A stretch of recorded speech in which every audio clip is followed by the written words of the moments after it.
ई देखलो भाई, ई बा हमार बंदर। एकरा के देही पर चढ़ावत रही त ई चढ़ते ना रहे, कूद के भाग गइल ह। फिर कुछ देरी के बाद एकरा मन जब कइलस त अपने आप ही कान्ही पे आ गइल ह। ओकरा बाद ई फिर कुछ देरी कान्ही पे बैठ के एने ओने देखलस चारू ओरे। अपन इहो मन बनैलस, तनी हरियर मन कइलस। फिर अब तनी हमहू सोचनी कि इहो तनी घूम लेबो त एगो तनी वीडियो बना ली। एगो वीडियो बनैनी है, तनी मनी छुअत नहीं त बहुत कूदता। ओकरा बाद ई अब फिर नीचे जाए के सोचता।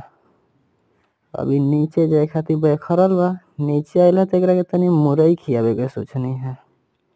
ओकरा बाद ई त तनी मनी टेस्ट क के ई मुरई फेंक के आ भागता। ई बहुत हरामी हो गइल बा।